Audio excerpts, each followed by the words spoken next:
Baik, dalam konten sekarang ini kami kedapatan lagi ya permasalahan AC yang tidak dingin, kehabisan freon gitu ya. Di sini juga kami merasa terjebak, benar-benar terjebak nih saya nih. Jadi begini ya ceritanya.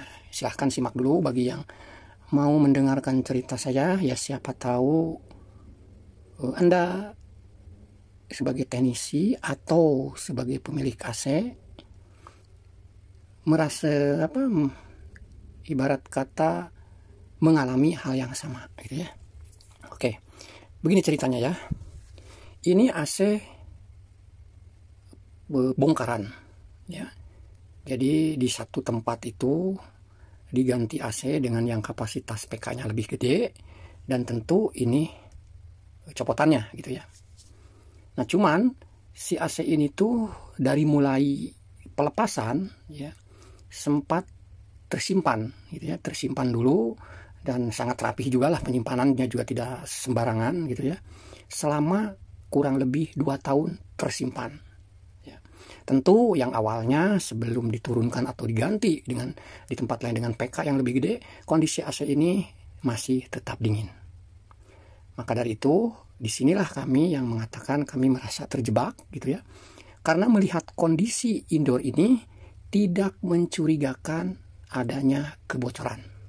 Bisa Anda lihat kondisi evaporator ini, merek AC ini, yang tentu pinggiran dia punya evaporator itu sudah dilapisi oleh anti karat.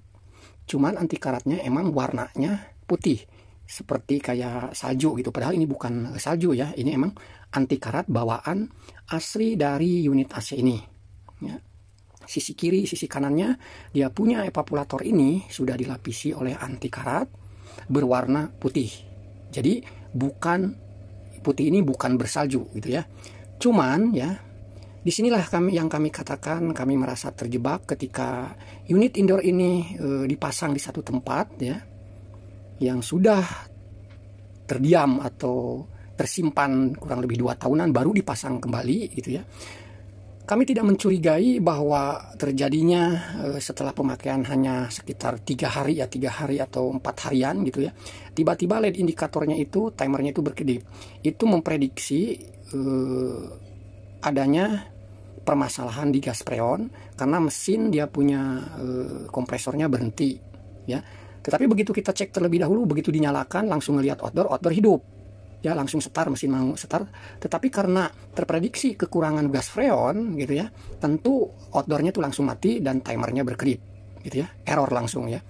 Nah tentu dengan keadaan seperti ini ya, kami tidak mencurigai melihat kondisi evaporator yang masih begitu mulus ya, masih bersih seperti ini gitu ya.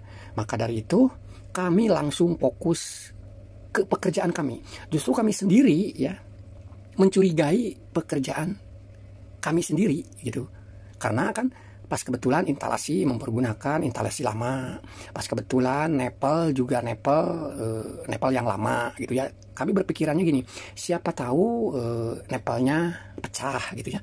Maka dari itu kami tidak merasa curiga kepada evaporator karena melihat kondisinya yang begitu masih mulus bersih gitu ya. Kami langsung membongkar dia punya sambungannya hasil pekerjaan saya, langsung saya bongkar lagi. Tetapi lah emang pekerjaan saya itu tidak ada masalah gitu ya. Di arma plate-nya ini tidak nampak ada sedikit berminyak gitu ya. Justru ya di bagian evaporator ini setelah talang airnya bisa dilepas. Nah ini AC ini talang airnya bisa dilepas ya. Di bagian ini berminyak. Bisa Anda lihat ya. Di bagian bawah ini evaporator ini ada nampak minyak. Ini bisa jadi titik kebocorannya bisa di bagian atas sana, lalu turun dia punya minyaknya ke bagian talang, itu bisa gitu ya. Nah kita bisa lihat di bagian talangnya ini, di sisi sebelah kiri ini kering ya, karena pas kebetulan pembuangan drainnya keluar sana gitu ya, pembuangan air AC-nya itu emang sebelah kanan gitu ya. Tetapi di bagian sebelah kanan ini, di dasar dia punya talang, ini berminyak ya. Nah ini berminyak sekali, basah berminyak tuh bisa dilihat ya. Ini sudah jelas evaporator ini mengalami kebocoran. Nah, disinilah kami juga merasa heran. Kondisi evaporator yang begitu masih kelihatan mulus, tapi pernah terdiam, tersimpan selama 2 tahun, yang awalnya AC tersebut tidak apa-apa, sekarang begitu dipasang, kedapatan masalah, evaporator bisa bocor ya. Nah, setelah itu diketahui ya, dari semua pekerjaan kami baik sambungan di outdoor itu ya, kita juga sebetulnya kesehariannya juga merasa yakin pekerjaan sendiri itu tidak ada masalah gitu, baik di sambungan itu, di sambung outdoor, di sambungan indoor itu ya. Tetapi ya karena kami juga merasa tidak yakin dengan melihat kondisi keadaan EVAP yang masih begitu mulus ya di bagian sampingnya, kami tidak mencurigai bahwa evaporator ini mengalami kebocoran seperti ini ya, berminyak seperti ini udah pasti ada bocor ya. Entah itu bocornya itu bagian dari di bagian atas lalu minyaknya turun ke penampungan, bisa aja. Yang jelas di pinggiran itu tidak ada. Ini pasti sedikit ada di bagian dalam ya, terutama bagian lapisan evaporator yang kedua. Jadi evaporator itu kan ada dua lapis pipa depan dan pipa belakang. Jadi sistemnya itu di zigzag gitu ya. Ada bagian depan lalu zigzag lagi ke bagian belakang, depan belakang, depan belakang. Saya mencurigainya itu yang bagian belakang atau bagian dalam yang dekat blower ini yang mengalami kebocoran. Tetapi kita bisa mencobanya dengan mempergunakan air sabun, walaupun sistem mempergunakan air sabun ini yang sudah kami alami itu tidak begitu efektif, tapi tidak ada salahnya kita berusaha untuk mencoba itu dengan kondisi AC ini sudah dinormalkan kembali ya, gas freonnya sudah dinormalkan, lalu di off dulu gitu ya supaya tekanannya lebih tinggi. Lalu kita cek dengan mempergunakan air sabun, siapa tahu dengan mempergunakan sistem pengecekan mempergunakan air sabun bisa terlihat untuk AC yang ini, walaupun yang sebelumnya kalau mempergunakan sabun itu kami kurang begitu efektif, tetapi tidak ada salahnya untuk mencoba gitu ya. Nah, tetapi betul saja ya, kita persingkat saja. Pemeriksaan kebocoran dengan air sabun ini tidak begitu efektif, apalagi kalau seumpamanya kebocoran ini terjadi di bagian dalam gitu ya, bagian dalam pipa evaporator di bagian dalam yang tidak terjangkau oleh air sabun, itu saja bisa terjadi. Tetapi di sini kami bisa mendengarkan ada desisan gitu ya, desisan gas freon keluar. Cuman begitu kami rekam dengan kamera, suara tersebut justru kalah berisiknya dengan kendaraan yang ada di jalan raya depan itu, karena ini persis banget ruko ini di depannya itu jalan raya gitu. Jadi percuma kami merekam suaranya juga dari desisan gas freon yang keluar dari evaporator ini gitu ya. Ya itu kami mempergunakan air sabun ini, siapa tahu di area-area depan ini gitu sampai ke pinggir-pinggirnya itu tidak ada, padahal ini ada suara ngedesis. Kami memutuskan bahwa ini kebocorannya itu ada di pipa yang lapisan kedua. Nah, untuk memastikannya lagi ya tentu seperti biasa kami lebih suka memprediksi kebocoran itu, dicopot evaporatornya, diberi tekanan lalu direndam di bak. Itu saya paling efektif dengan cara seperti itu untuk memastikan titik kebocoran di evaporator. Karena apa?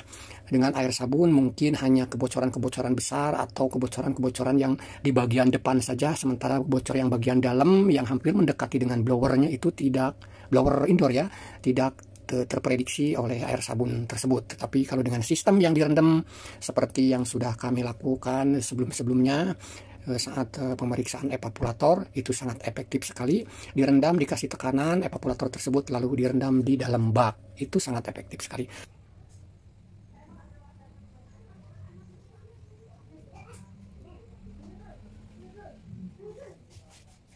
Oke, itu saja ya konten sekarang ini. Semoga apa yang kami sampaikan ini sedikitnya ada manfaat. Jadi kesimpulannya, untuk AC-AC zaman sekarang ya, belum tentu dengan kondisi yang kelihatannya nampak kurang bagus itu AC sudah rusak. Tetapi sebaliknya, kondisi AC yang kelihatan masih bagus, masih mulus, belum tentu AC itu tidak ada masalah. Buktinya seperti AC yang kami pasang ini, AC bekas yang kami pasang ini, kondisi evaporator kelihatan mulus, tetapi ternyata evaporator tersebut mengalami adanya kebocoran ya. Oke, sampai jumpa kembali di konten-konten yang akan datang. Sampai nanti suatu saat evaporator ini kami lepas, ini kami buatkan video ini sebagai untuk laporan juga nanti ke usernya. Kita tinggal memperlihatkan aja video ini. Nanti keputusannya dari pihak user, mau diganti AC Grace baru benar-benar 100% beli baru, atau mau mencarikan dia punya indoor evaporatornya atau indoor second, itu ada keputusan di pemilik AC. Atau mungkin kalau toh ternyata masih layak diperbaiki evaporator ini, kalau toh ternyata usernya mau diperbaiki, ya mungkin nanti proses perbaikannya akan kami buatkan juga sebuah konten untuk perbaikan evaporator yang ini, gitu ya. Oke, sampai jumpa kembali di lain kesempatan. Semoga apa yang kami sampaikan sedikitnya ada manfaat. Terima kasih. Baik, itu saja yang bisa kami sampaikan. Semoga sedikitnya ada manfaat. Terima kasih bagi Anda yang sudah mensupport channel kami. Semoga Anda, kita semua selalu diberikan kesehatan, dimudahkan berbagai macam urusan. Amin, amin ya robbal alamin. Terima kasih. Assalamualaikum warahmatullahi wabarakatuh. Salam Aininjes.